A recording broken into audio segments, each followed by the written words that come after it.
오늘 말씀은 예레미야 44장입니다. 1절부터 10절입니다. 애굽 땅에 사는 모든 유다 사람 곧 믹돌과 다바네스와 놉과 바도로스 지방에 사는 자에 대하여 말씀이 예레미야에게 임하니라. 이르시되 만군의 여호와 이스라엘의 하나님께서 이와 같이 말씀하시니라.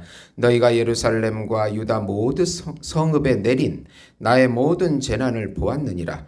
보라, 오늘 그것들이 황무지가 되었고 사는 사람이 없나니 이는 그들이 자기나 너희나 너희 조상들이 알지 못하는 다른 신들에게 나아가 분향하여 섬겨서 나의 노여움을 일으킨 악행으로 말미암이라.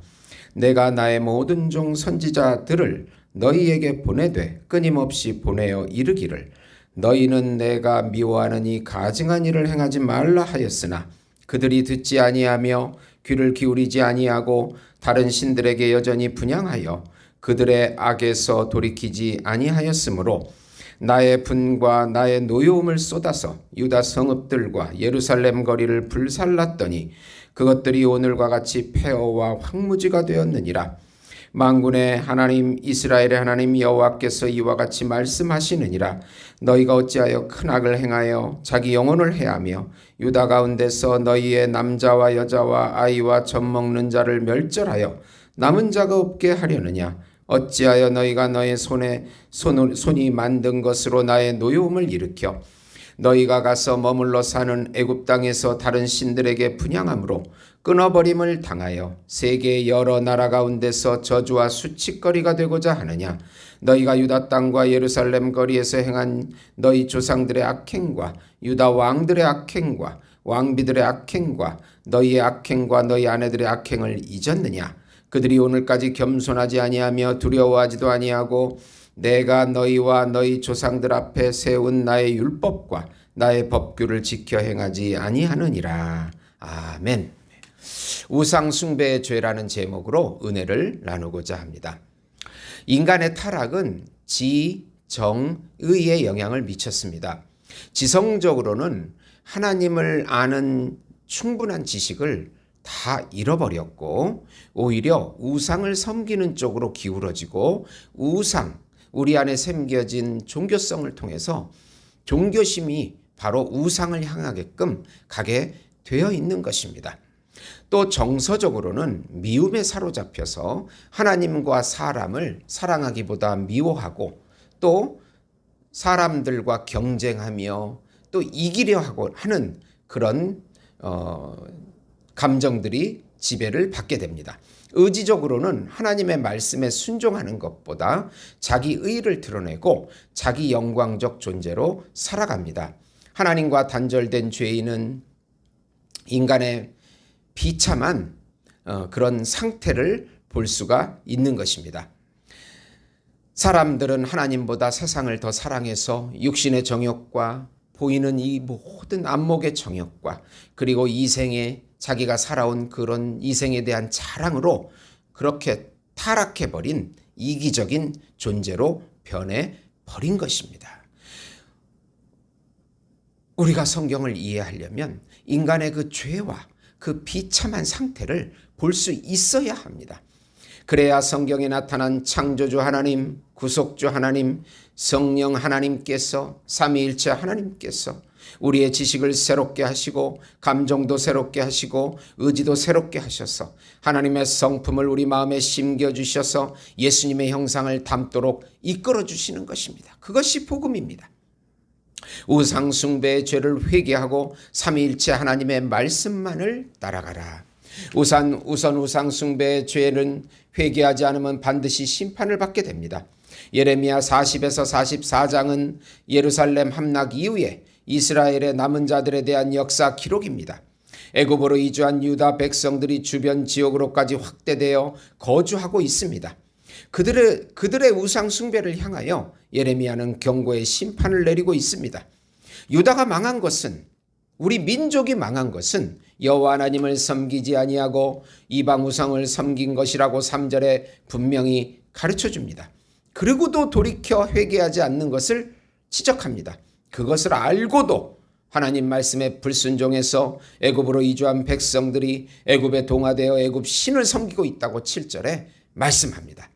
유다가 끝까지 겸손하게 회개하지 않고 율법을 어긴 것으로 유다의 멸망을 말씀하시면서 애굽의 유다 백성들도 칼과 기근과 전염병으로 망하게 될 것이라고 13절에 엄하게 경고하십니다. 우상 숭배의 죄는 유일하신 하나님의 영광을 침범하는 죄이기에 반드시 심판을 받게 됩니다. 우리나라는 물질의 우상, 안목의 우상, 음란의 우상과 종교다원주의 사상 등 우리 삶 속에 깊숙이 들어온 거짓 우상들을 철저하게 회개하고 돌이키고 다시 복음 안에 예수 안에 들어오셔야 살 길이 열리는 것입니다. 두 번째로 우상 숭배로 더욱 복을 받는다는 기복주의 신앙을 회개하라. 유다 백성들의 마음이 얼마나 우상에 기울었는지 여호와 하나님을 섬기는 것보다 하늘의 여왕에게 분향하는 것이 더 복을 누리고 재난을 당하지 않는다고 17, 18절에 주장합니다. 이 당시에 하늘의 여왕은 아수르와 바벨론 사람들이 섬기던 여신 이슈타르, 아스다롯을 말합니다. 전쟁과 사랑의 신, 다성과 풍요의 신으로 애굽까지 들어와 드디어 혼합주의 신이 되었습니다. 인간의 죄악의 극치를 보여주는 사건인데 계속해서 불순종하고 우상 숭배까지 하게 됨으로써 이 사람들이 이 애굽에 이주한 유다 백성들이 완전히 미혹이 되었습니다.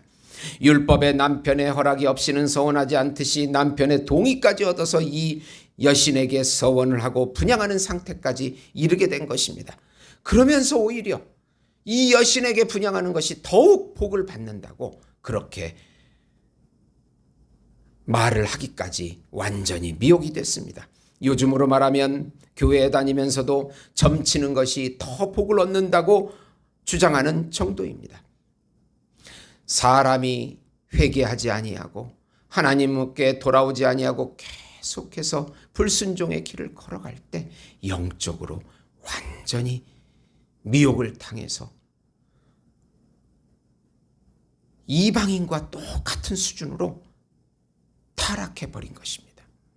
세 번째로 하나님의 심판은 반드시 성취되기에 여호와 말씀을 순종하라. 하나님께서는 최종적인 심판을 예언하십니다. 하늘의 여왕에게 서원하고 분향하는 모든 자들은 다시는 여호와의 이름으로 맹세하는 일이 없을 것이라고 하십니다.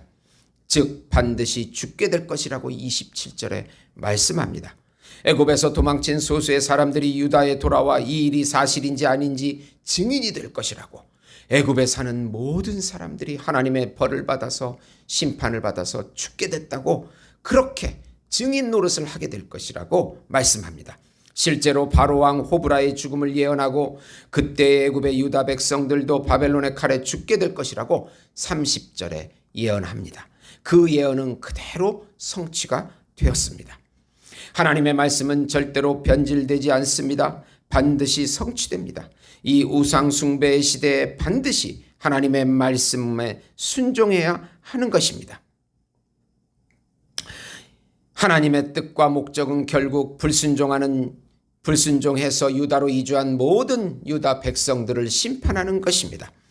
우상 숭배는 반드시 하나님의 심판을 받게 됩니다.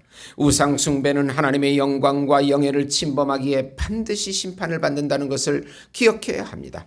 예레미야 44장 23절에 보시면 너희가 분향하여 여호와께 범죄하였으므로 여호와의 목소리를 순종하지 아니하고 여호와의 율법과 법규를 여러 증거대로 행하지 아니하였으므로 이 재난이 오늘과 같이 너희에게 일어났느니라. 네. 우리에게 주어진 율법과 복음, 이 보이는 하나님의 의, 하나님의 보이는 이 섭리, 이것에 순종하고 순종해야 우리가 구원을 얻게 되는 것입니다. 우리가 미혹당했을 때 빨리 돌아서서 회개하고 예수 안에서 평강과 안식을 다시 누리는 영혼의 만족을 누려야 살게 되는 것입니다. 계속해서 불순종의 길을 걸어가면 결국은 이방인과 다름없는 그런 영적인 수준으로 전락해버려서 하나님의 심판을 맞이하게 되는 것입니다. 요즘 일어나고 있는 수많은 사람들의 변질과 배도가 이것을 증거하고 있는 것입니다. 사랑하는 성도 여러분, 더더욱 이런 혼란한 시대에 예수님을 붙잡으셔서 예수님의 평강과 안식을 누리시는 우리 예수 목장교회 성도 여러분이 되시기를 예수님의 이름으로 축원드립니다. 하나님 아버지, 영적으로 분별하기 어려운 이 시대에 하나님 회개하고 돌이키고 말씀을 붙잡고 성령을 의지하고 예수님을 의지하고 더더욱 예수 안에서 안식과 평강을 누릴 수 있도록 인도해 주시옵소서. 우리의 욕심을 내려놓고 절제하고 예수님의 말씀만 따라가게 해 주시옵소서. 세상을 내려놓고 세상에 미혹되지 않게 해 주시옵소서. 예수님의 이름으로 기도드리옵나이다. 아멘.